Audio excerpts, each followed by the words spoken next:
चलो, कहाँ तक करवाया था आप लोग को? Law of multiple proportion. Law of multiple proportion, ठीक है। वो थोड़ा सा बच गया था बताने का, लास्ट कंक्लूजन उसका, तो मैं अभी बता देता हूँ उसको, ठीक है। एक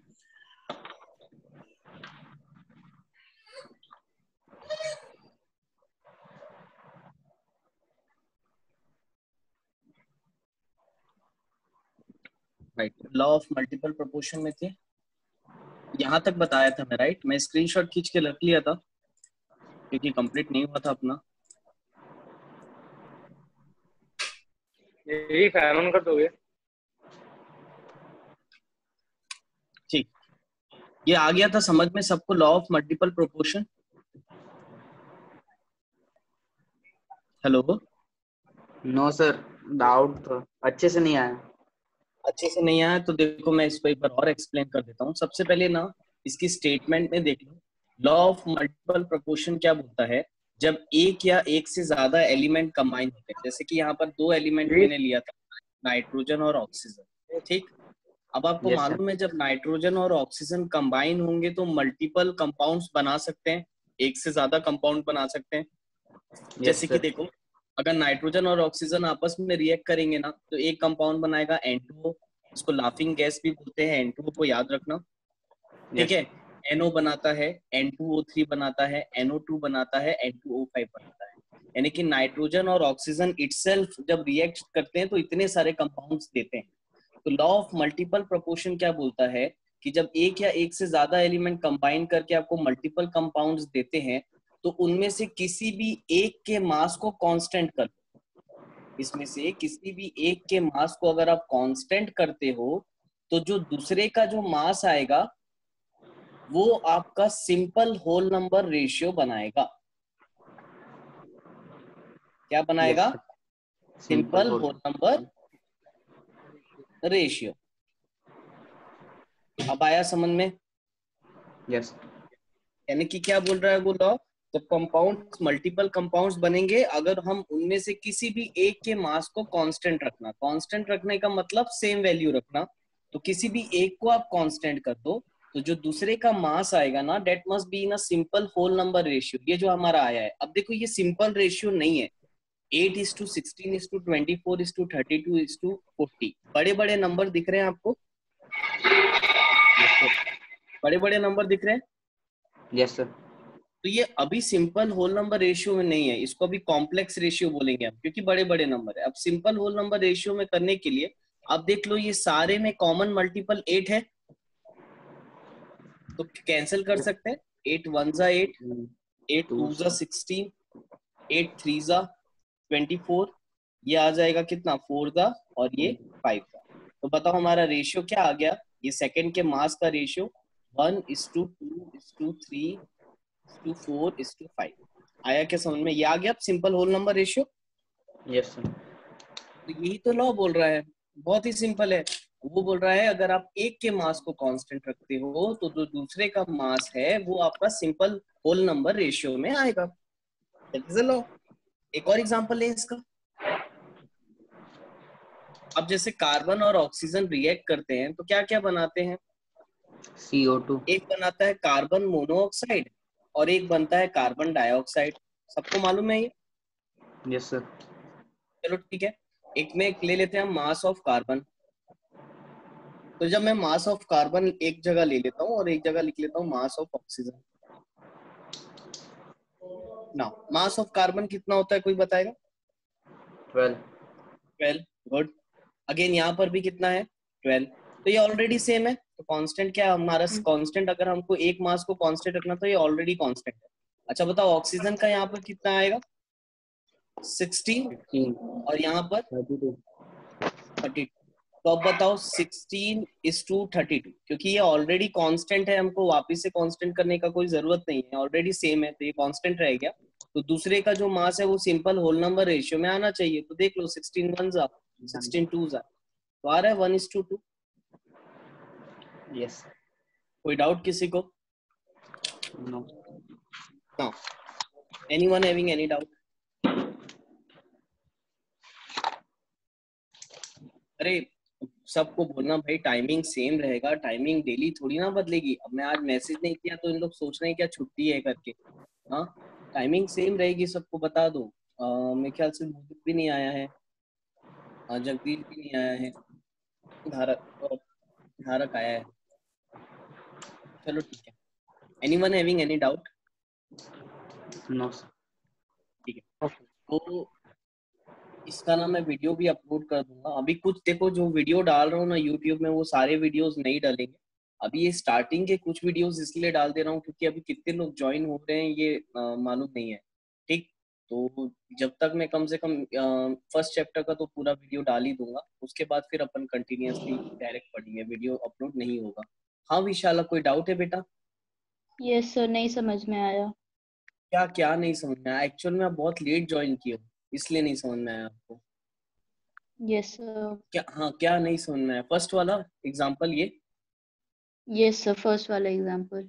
मल्टीपल प्रोपोर्शन है। लॉ ऑफ मल्टीपल प्रोपोर्शन क्या बोलता है? जब एक या एक से ज्यादा एलिमेंट कंबाइन होके बहुत सारे कंपाउंड्स देते हैं, तो इनमें से अगर किसी भी एक एलिमेंट के मास को हम कांस्टेंट कर दें, कांस्टेंट कर दे का मतलब हर एक का मास अगर हम सेम कर दे, तो जो दूसरे एलिमेंट का मास है वो हमको सिंपल होल नंबर रेशियो में मिलना चाहिए। ये वो लॉ बोल रहा था। तो हमने ये करके देखा प्रैक्टिकली। नाइट्रोजन और ऑक्सीजन इतने सारे कंपाउंड्स बनाते हैं, यहाँ पर हमने नाइट्रोजन का मास लिखा, यहाँ ऑक्सीजन का, कंपाउंड्स के अकॉर्डिंग। तो मैंने यहाँ पर नाइट्रोजन के मास को कांस्टेंट फिक्स किया। कांस्टेंट करने का मतलब हर एक को सेम रखा। तो देखो हर एक को सेम रखने के बाद जो ऑक्सीजन के मासेस का रेशियो आ रहा था वो आ रहा था 8:16:24:32:40। अब ये अभी सिंपल होल नंबर रेशियो में नहीं है क्योंकि ये बड़े बड़े नंबर है, ये कॉम्प्लेक्स रेशियो है। तो अब देखो इसको मैं कैंसिल करूंगा, 8 1 8 2 8 3 8 4 8 5। तो बताओ ये सिंपल होल नंबर रेशियो आ रहा है? One yes is to two is to three is to four is to five. यही तो बोल रहा था बेटा कि जब भी अगर एक या एक से ज्यादा एलिमेंट कंबाइन होकर मल्टीपल कंपाउंड्स बनाते हैं, तो उसमें से अगर किसी भी एक एलिमेंट के मास को कांस्टेंट रखोगे तो दूसरे एलिमेंट का जो मास रहेगा वो हमको सिंपल होल नंबर रेशियो देगा। That is known as a law of constant proportion या multiple. Law of multiple proportions. कोई डाउट किसी को? No sir. ठीक है, डन। फटाफट आगे बढ़ू मैं। ये एग्जाम्पल लिख लिया था क्या आप लोग ने? ये एग्जाम्पल लिखा था कॉपी में Mayank? No sir. No sir. नहीं लिखा था बेटा? नो तो सर। एक काम करो, एक मिनट वेट कर लो, एक मिनट।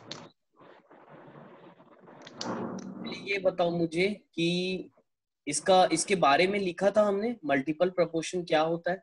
नहीं लिखा था ना वो भी? No sir. हाँ तो पहले लिख लो बेटा, हेडिंग डाल लो लॉ ऑफ मल्टीपल प्रोपोर्शन। और मेरे ख्याल से हेडिंग डाल लिया होगे आप लोग ने। तो लॉ के बारे में पहले लिख लो, और स्टेटमेंट भी बुक की रीड करना तो आपको और अच्छे से समझ में आ जाएगा। चलो लिखो यहाँ पर law of multiple proportion. Statement लिखो लॉ की।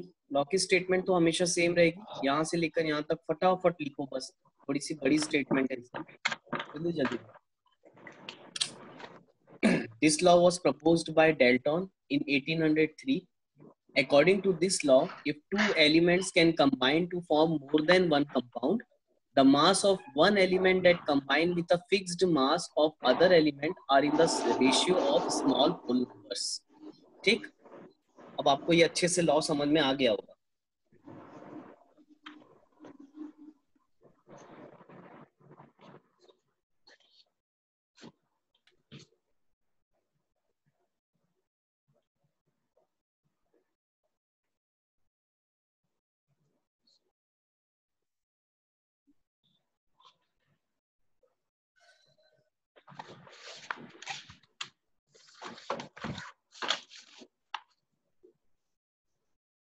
नोट डाउन हो जाए ना बेटा तो डन बोलना।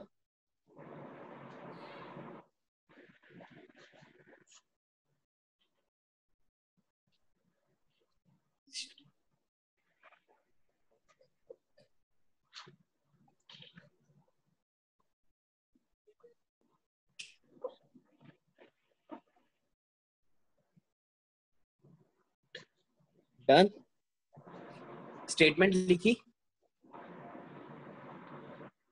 बचा है सर। स्टेटमेंट स्टेटमेंट लिखने के बाद रुकना, हाँ, एग्जाम्पल जो हमने लिखा है वो वाला आप लिख लेना कॉपी में।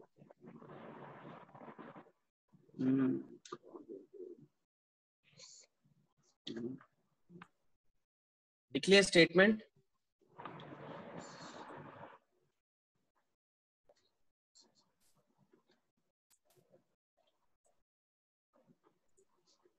Done? No sir.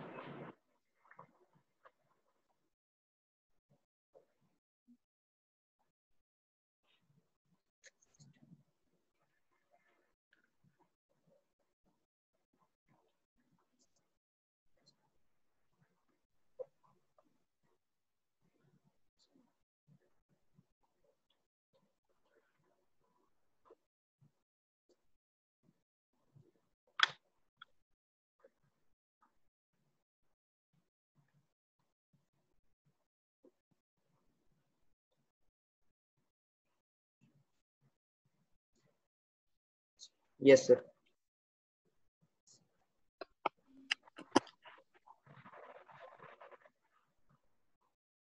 Done? Yes sir. अब इसके नीचे ना अब एग्जाम्पल लिख लो बेटा, ये वाला जो अपन लिखे थे। एक एग्जाम्पल लिख लो, एन और ओ का एग्जाम्पल लिख लो। एग्जाम्पल करके दोनों एग्जाम्पल लिख लो, नाइट्रोजन और ऑक्सीजन, कार्बन और ऑक्सीजन दोनों कर लो एग्जाम्पल। एग्जाम्पल में ना सेम वैसे ही लिखना जैसे मैंने यहाँ पर एक एक डिटेलिंग की है। जैसे यहाँ एन के ऊपर कांस्टेंट लिखा है, फिर मास, सिंपल होल नंबर रेशियो। तो इससे क्या होगा, जब एग्जाम टाइम में आप रिवीजन करोगे ना तो आपको बहुत इजीली समझ में आ जाएगा। तो आप जितना जितना कम से कम मैं आपको दिख रहा है सामने स्क्रीन पे, आप एक एक चीज डिटेल में लिखा करो नोट्स, ठीक है? लिखो और थोड़ा लिखने का काम फास्ट करना बेटा, जल्दी जल्दी।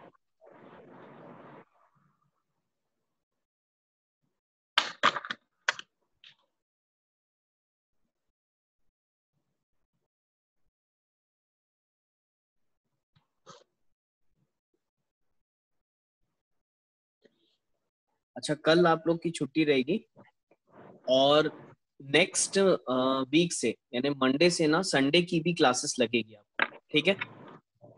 यस। कल बस संडे छुट्टी ऑफ रहेगा क्योंकि मैं थोड़ा बाहर जा रहा था कल। अदरवाइज आपकी संडे भी क्लासेस लूंगा मैं, क्योंकि 40 मिनट्स की क्लास हो रही है तो वीक में 6 डेज सफिशिएंट नहीं है, 7 डेज कर देंगे उसको, हम संडे भी क्लासेस लेंगे, ठीक है? और मयंक, ये तुम्हारी जिम्मेदारी बेटा। और धारक, धारक इन्फॉर्म करोगे ओम और जगदीश को, जगदीश को कर देना कि क्लासेस मिस मत करो। और मयंक तुम मोदित को और दीपांशु को कर देना, और धारक तुम भी दीपांशु को कर देना बेटा कि क्लासेस अटेंड करें, ठीक है? सेम टाइमिंग रहेगा 2 बजे से आप लोग का भी फिलहाल चेंज नहीं करूंगा मैं। और प्रियंका और विशाला भी प्लीज, विशाला देख लेना अपनी क्लास में और कौन आता था प्लीज इन्फॉर्म कर देना, क्योंकि मेरे पास कई लोग का कांटेक्ट सेव नहीं है। और प्रियंका भी कर देना प्लीज।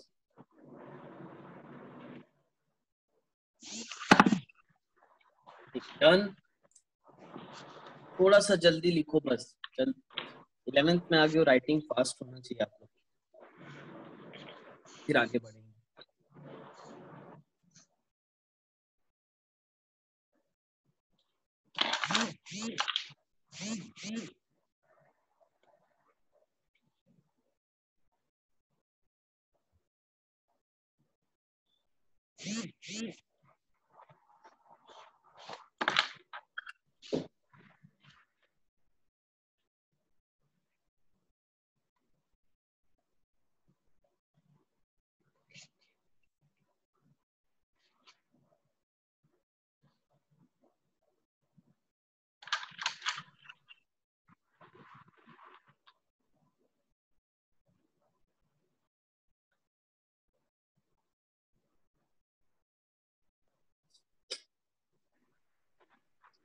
वंस हो जाए तो मेरे को बताना, हाँ?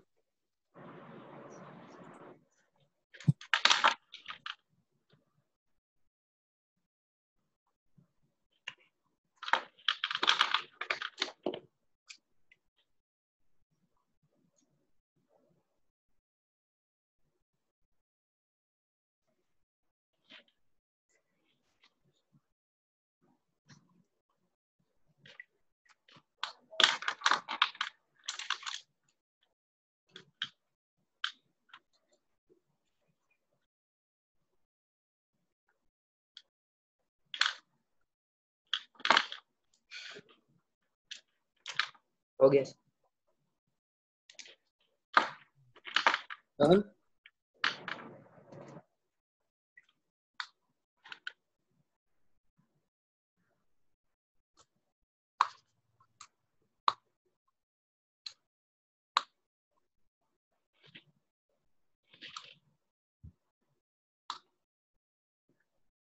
हो गया सबका बेटा? Yes sir. Priyanka, Vishala, done?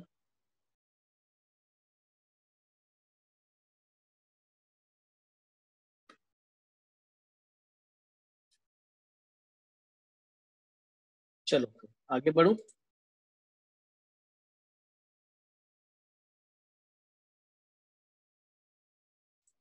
चलो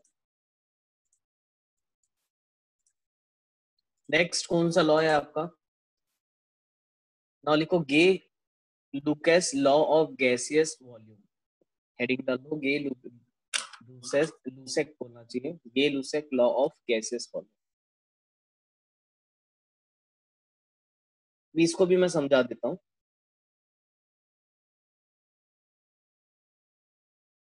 लिखा हेडिंग?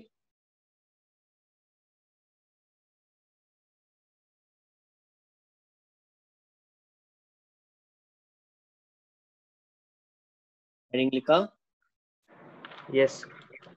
अब देखो बेटा, ये जितने भी लॉ है ना, इसको हिस्ट्री टाइप का समझो। हिस्ट्री टाइप का समझोगे तो बहुत अच्छे से समझ में आएगा। जैसे कि हमने फर्स्ट लॉ पढ़ा था law of conservation of mass, second law पढ़ा लॉ ऑफ कांस्टेंट प्रोपोर्शन, जिसमें हमने रेशियो का देखा था, ratio by mass by volume, और अभी हमने पढ़ा है लॉ ऑफ मल्टीपल प्रोपोर्शन। अब ये है गे Lussac law of gaseous volume. अब देखो ये कहाँ से आया है ना, पहले मैं आपको ये समझा देता हूँ। ये जो गे लुसेक लॉ है, ये आपका बर्जीलियस हाइपोथेसिस, ये आपके अभी इधर एनसीईआरटी में नहीं दिया है, लेकिन आप लोग याद रखना बर्जीलियस हाइपोथेसिस। अच्छा, हाइपोथेसिस किसको बोलते हैं केमिस्ट्री में?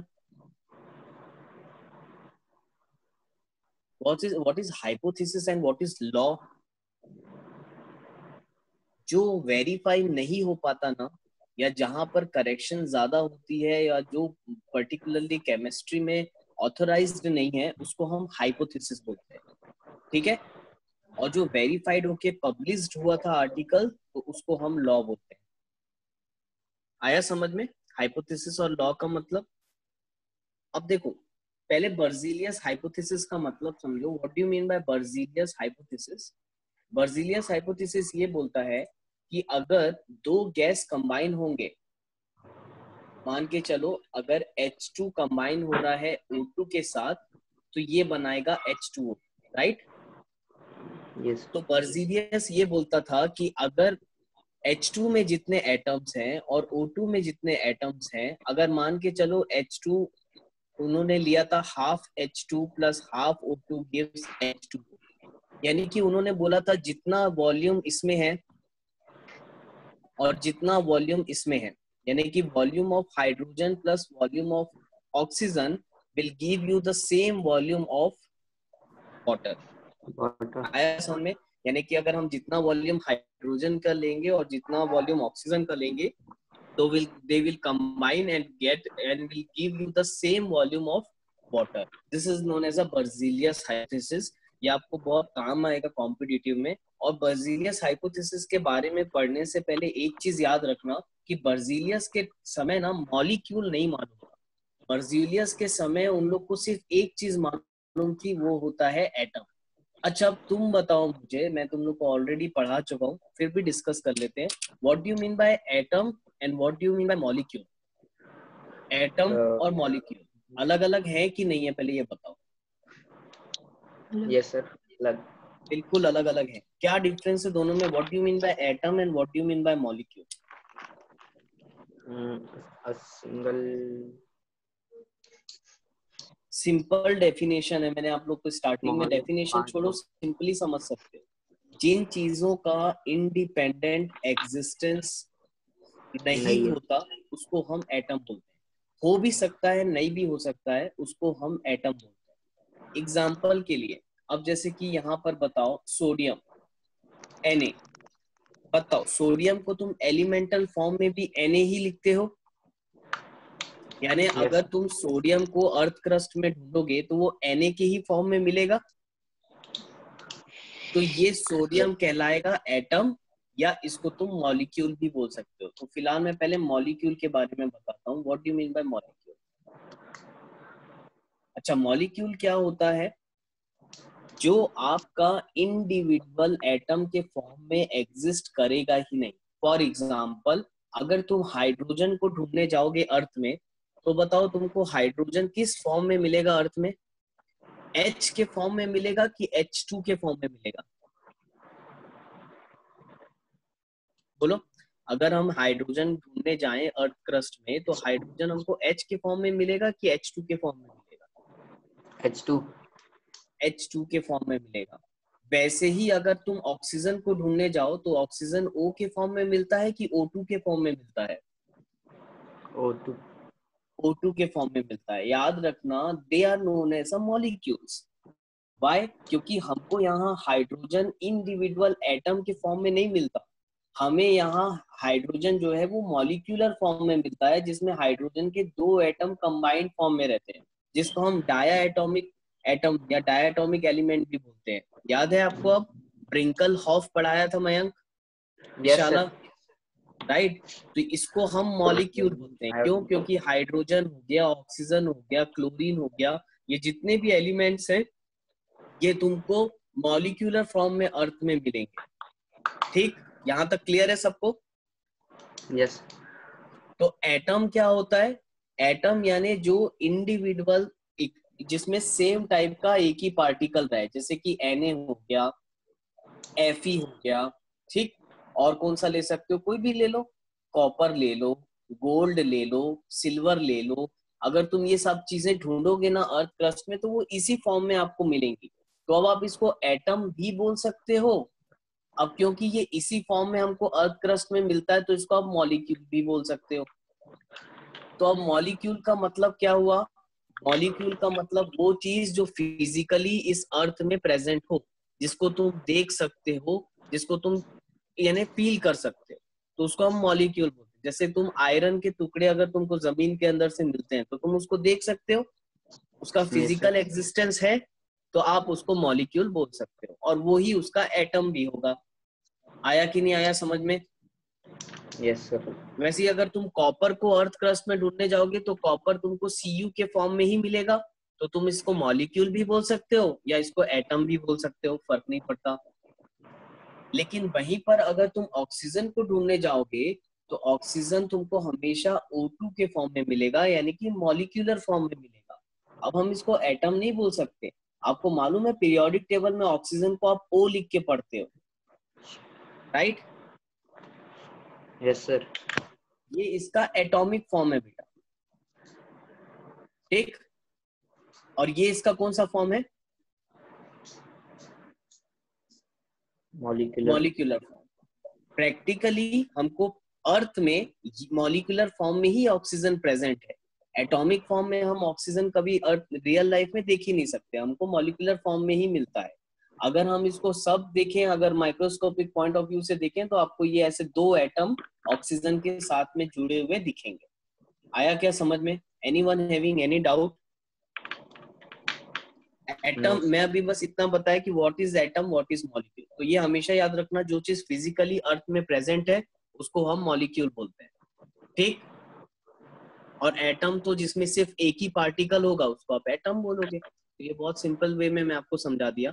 अब देखो बर्जीलियस हाइपोथेसिस का इससे क्या लेना देना है, ये मैं आपको थोड़ा सा समझा देता हूँ। बर्जीलियस के समय ना आपको ये जितने भी डायटोमिक गैसेस हैं, इसका ना मॉलिक्यूल, इसको मॉलिक्यूल बोलते हैं या ये मॉलिक्यूलर फॉर्म में है, ये नोन नहीं था। यानी ये जो वर्ड मॉलिक्यूल है ये उस समय तक आया ही नहीं था, ठीक है। मॉलिक्यूल को उस समय उन लोग कंपाउंड एटम बोलते थे। क्या बोलते थे? Compound atom. थोड़ा सा केमिस्ट्री की हिस्ट्री याद रखो। जो मॉलिक्यूल है, एवोगैड्रो साइंटिस्ट के पहले तक उसको कंपाउंड एटम बोला जाता था। और उस समय ये H2O2 जितने भी डायटोमिक एलिमेंट्स है, उस समय उसको मॉलिक्यूलर फॉर्म नहीं बोला जाता था, एटम के फॉर्म में ही बोला जाता था। तो देखो दैट इज वाई इसने क्या किया, यहाँ पर बर्जीलियस ने लिया हाफ H2। अब बोलो अगर तुम्हारा क्या बोलते हैं हाइड्रोजन गैस H2 के ही फॉर्म में एटमॉस्फेयर में प्रेजेंट रहती है, यानी मॉलिक्यूलर फॉर्म में रहती है, राइट? तो क्या तुम इसको फर्दर हाफ कर पाओगे क्या? अगर हमको हाइड्रोजन मॉलिक्यूलर फॉर्म में यानी सबसे स्मॉलेस्ट फॉर्म में अगर हमको अर्थ क्रस्ट में H2 के फॉर्म में मिल रही है, तो क्या तुम इसको हाफ कर पाओगे? नहीं कर पाओगे। उसने ये हाफ क्यों किया? क्योंकि उसने इसको एटम माना। अगर ये H2 है यानी हाइड्रोजन के 2 एटम है तो उसमें से एक हटा के हाफ ले लिया, लेकिन ऐसा है ही नहीं। हाइड्रोजन एटॉमिक फॉर्म में नहीं मॉलिक्यूलर फॉर्म में रहता है। तो यहाँ पर जो बर्जीलियस की जो हाइपोथेसिस थी वो फेल हो गई। ठीक है, उसने क्या बोला कि हाइड्रोजन और ऑक्सीजन का जितना वॉल्यूम हम लेंगे उतना ही वॉल्यूम हमारा वाटर का बनेगा। तो ये इसकी हाइपोथेसिस फेल हो गई। अब इसी के हाइपोथेसिस पे वर्क किया था एवोगैड्रो ने। किसने वर्क किया? एवोगैड्रो ने। ये आपके एनसीईआरटी में है, इसके बाद हमको वही पढ़ना है, तो मैं आपको अभी थोड़ा सा इंफॉर्मेशन दे देता हूँ। तो देखो ध्यान रखना, बर्जीलियस ने ये बोला था कि जब same volume of atoms combine होंगे तो तुमको इक्वल वॉल्यूम ऑफ एटम आपको प्रोडक्ट में मिलेगा। तो एवोगैड्रो ने थोड़ा सा बस वर्डिंग को चेंज कर दिया। एवोगैड्रो ने ये बोला कि जब तुम सेम वॉल्यूम ऑफ एलिमेंट्स को कंबाइन करते हो तो वो तुमको इक्वल वॉल्यूम ऑफ मॉलिक्यूल देता है। यानी कि बर्जीलियस की हाइपोथेसिस का स्टेटमेंट है when two elements of equal volume combine together they will give an equal volume of atom। अब एवोगैड्रो ने इसकी स्टेटमेंट को थोड़ा सा चेंज कर दिया, when two equal volume of elements combine together they will give an equal volume of molecule। तो Avogadro is the first scientist जिसने मॉलिक्यूल के बारे में बताया था। आया क्या समझ में? Yes. Anyone having any doubt? कोई डाउट है? No sir. ठीक है, तो इसको आप बैलेंस कर दो तो ये स्टेप से बैलेंस हो जाएगा। चलो आगे बढ़ते हैं। अब ये लॉ दोनों क्यों इंपॉर्टेंट थे, क्यों मैंने इसको पहले पढ़ाया कि ये जो गे-लुसेक लॉ है ना, गे-लुसेक लॉ ऑफ गैसियस वॉल्यूम, ये उन्हीं से डिराइव हुआ है। ठीक है, ये तुम्हारा बर्जोलिस हाइपोथेसिस जो देके गया था तो वहीं से गे-लुसेक लॉ ने अपना कंक्लूजन दिया।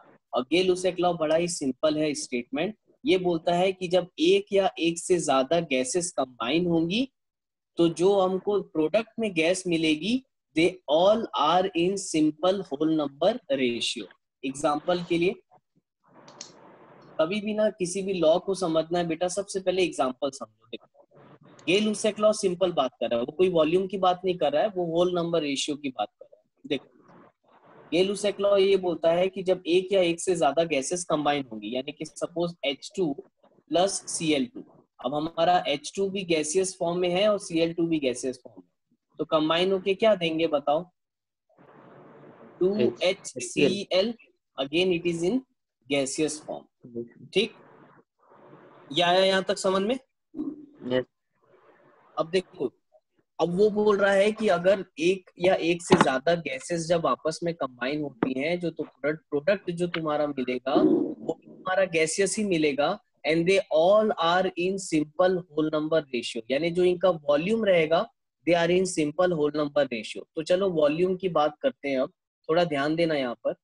अच्छा बताओ, ये H2 एक मॉलिक्यूल है? Yes sir. H2 मॉलिक्यूल है, इसके सामने क्या नंबर लगा हुआ है? कुछ भी नहीं है तो 1 बोल सकते। तो हमने H2 को कितने वॉल्यूम में लिया है? 1। अगेन यहाँ Cl2 एक गैस है जो मॉलिक्यूलर फॉर्म में है, तो अगेन हमको इसको कितने मॉलिक्यूल में लिए हैं? 1। तो 1:1 आया समझ में? अगेन यहाँ पर HCl कितने वॉल्यूम में बन रहा है? 2। तो it is 1:1:2 which is a simple whole number ratio। आया क्या समझ में? Yes sir. Anyone having any doubt? तो इन अ वेरी सिंपल लैंग्वेज, जब एक या एक से ज्यादा गैस कंबाइन होती है वो आपको प्रोडक्ट में गैस देगा and they all are in simple whole number ratio. तो दैट इज गे-लुसेक लॉ। और जो बर्नौलीज और जो एवोगैड्रो ने बोला था वो वॉल्यूम के बेसिस में बोला था। बर्ज़लियस हाइपोथेसिस ये बोलता है कि अगर आप इक्वल वॉल्यूम ऑफ गैस को कंबाइन करोगे तो they will give you a equal volume of gas in product. ठीक है, नंबर ऑफ एटम के बेसिस पे उन्होंने बोला था। फिर एवोगैड्रो ने उसी स्टेटमेंट को थोड़ा सा चेंज करके ये बोला कि जब आप इक्वल वॉल्यूम ऑफ एलिमेंट्स को कंबाइन करोगे तो they will give you a equal volume of molecules in a product. Anyone having any doubt? No sir. अब डेटा देखो, अब एक काम करो, इसकी स्टेटमेंट को रीड करो, अब तुमको और अच्छे से समझ में आएगा। Read the statement. चलो लिखते भी जाओ और रीड करो एक बार। अगर किसी को थोड़ा सा भी डाउट हो स्टेटमेंट पढ़ने के बाद तो यू कैन आस्क। पढ़ो अब स्टेटमेंट। इतना सारा इसलिए पढ़ा है ना कि स्टेटमेंट को समझ सको तुम कि क्या बोला है।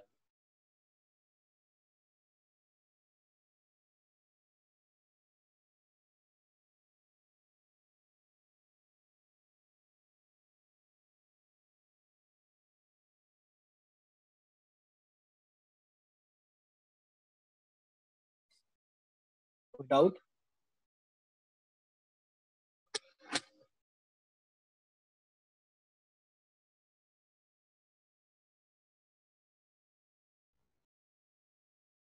समझ में आया?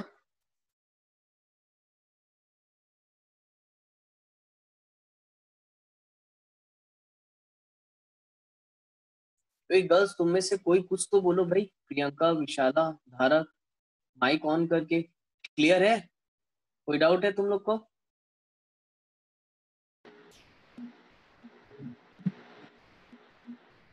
Any doubt? No sir. ठीक है, प्रियंका, विशाला, कोई डाउट बेटा? No sir. ठीक। मयंक क्लियर है? Yes sir. ठीक है, रीड किया स्टेटमेंट, वही लिखा है जो बताया आपको। तो गे लुसेक लॉ बड़ा ही सिंपल है। अगर दो गैसेस कंबाइन करेंगी वो प्रोडक्ट में गैसेस देगा और they all are in simple whole number ratio. बस दैट इज इट। लिख लो इसको और इसके नीचे एग्जांपल लिखो। सेम एग्जांपल दे सकते हो जो हमने अभी दिया था। H2 plus Cl2 gives 2HCl.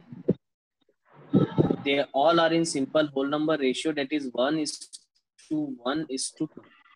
मैं आपको मार्क भी कर देता हूँ क्योंकि हम वॉल्यूम की बात करें। हाँ, मैंने आपको कल ही समझाया था कि दो टाइप के रेशियो होते हैं, एक रेशियो बाय मास होता है और एक रेशियो बाय वॉल्यूम होता है। वॉल्यूम। हम रेशियो बाय वॉल्यूम की बात करें, डेट इज वाई यहाँ 1 कंसिडर किए, 1:1:2। Same temperature.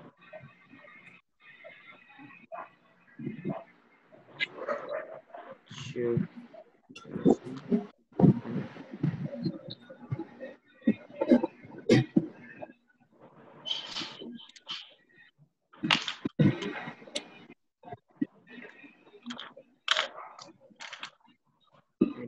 डन, आगे बढ़े। Yes sir. लिख लिया?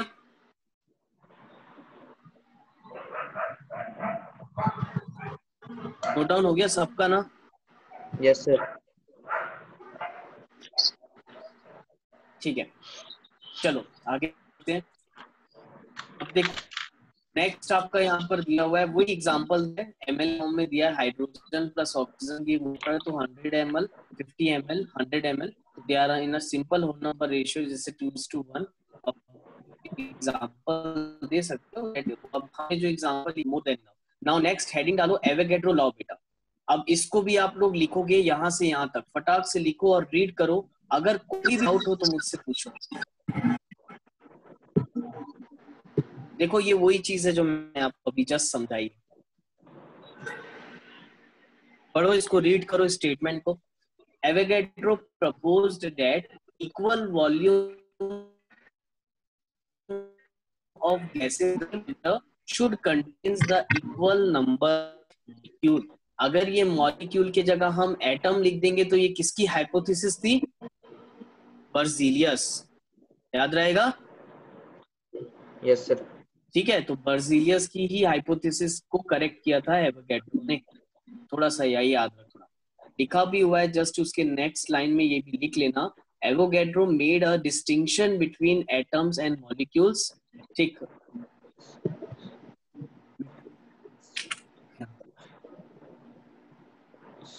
अब एक्चुअल में क्या हुआ था ना, अगर तुम इसको थोड़ा सा डीप में पढ़ोगे तो जब एवोगैड्रो ने पहली बार मॉलिक्यूल्स के बारे में बताया ना था ना, तो उस टाइम में कोई उसको समझ नहीं पा रहा था। यानी कि उसकी स्टेटमेंट देने के लगभग 50 साल बाद ये स्टेटमेंट वेरीफाई हुआ था, यानी कि मॉलिक्यूल वर्ड वेरीफाइड हुआ था, लगभग उन्होंने स्टेटमेंट अपना दिया था। ठीक है, कुछ ऐसा है।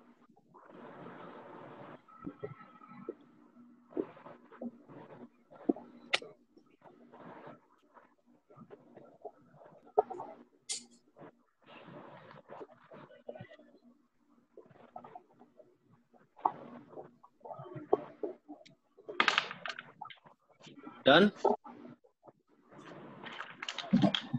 अच्छा बताओ, रीड किया statement Avogadro law? Anyone having any doubt? कोई डाउट है किसी को? No sir. ठीक है बेटा, देखो ऐसे ही पढ़ो कि आप किसी कोई दूसरा आपसे पूछो तो आप उसको आंसर कर पाओ, है ना। हमें कम से कम हर चीज इतने अच्छे से आनी चाहिए कि अगर कोई क्रॉस क्वेश्चन आपसे पूछता है तो आप उसको अच्छे से जवाब दे सको, चाहे वो कोई टीचर हो चाहे वो कोई स्टूडेंट हो। तो ये सब मैं जितना पढ़ा रहा हूँ कम से कम आप इतने अच्छे से याद रखो। सारे लॉज हमने जितने भी पढ़े अभी तक, conservation of mass, constant proportion, multiple proportion, Gay Lussac law, और ये एक बार मैं आपको एक ब्रीफ दे देता हूँ। हमने फर्स्ट लॉ पढ़ा था conservation of law of conservation of mass, जिसमें बोला था कि रिएक्टेंट का mass must be equal to product का मास होना चाहिए, फर्स्ट लॉ। सेकेंड हमने लॉ ऑफ कांस्टेंट प्रपोर्शन पढ़ा था, जिसमें ये लिखा था कि वाटर या कार्बन डाइऑक्साइड या कोई भी कंपाउंड हमको कोई भी सोर्स से मिले, लेकिन वो जो बनेंगे वो एक फिक्स्ड रेशियो में ही बनेंगे, और that fixed ratio must be ratio by mass. आया क्या समझ में? ठीक, that is your law of constant proportion. और फिर थर्ड लॉ हमने पढ़ा लॉ ऑफ मल्टीपल प्रपोर्शन, जिसमें बोला था एक या एक से ज्यादा एलिमेंट कंबाइन करके अगर बहुत सारे कंपाउंड देते हैं तो उसमें से हम किसी भी एक का मास कांस्टेंट रखें तो दूसरा का जो मास है हमारा वो must be a simple whole number ratio में आना चाहिए। और थर्ड हमने पढ़ा गे-लुसेक लॉ, जिसमें वो बोला कि एक या एक से ज्यादा गैस जब कंबाइन होके हमको थर्ड गैस प्रोडक्ट में गैस देगी, तो हम अगर उसके वॉल्यूम का रेशियो निकालेंगे तो they must be in a simple whole number ratio. यानी वो गैसेस के वॉल्यूम का रेशियो निकालोगे तो they must be in a simple whole number ratio. Correct है? किसी को कोई डाउट? No sir. ठीक है, तो हम इसके आगे कल कंटिन्यू करते हैं। कल मैं आपको पढ़ाऊंगा डेल्टन एटॉमिक थ्योरी, और फिर उसका ड्रॉबैक, फिर मॉडर्न एटॉमिक थ्योरी, फिर हम मोल कंसेप्ट वगैरह में आएंगे। ठीक है? Yes sir. तो चलो आज के लिए इतना ही। ये वीडियो वैसे मैं डाल दूंगा, किसी को कोई डाउट होगा तो एक बार और आप लोग देख सकते हो। ठीक, और बाकियों को भी बोल देना जो आज नहीं आए प्लीज वीडियो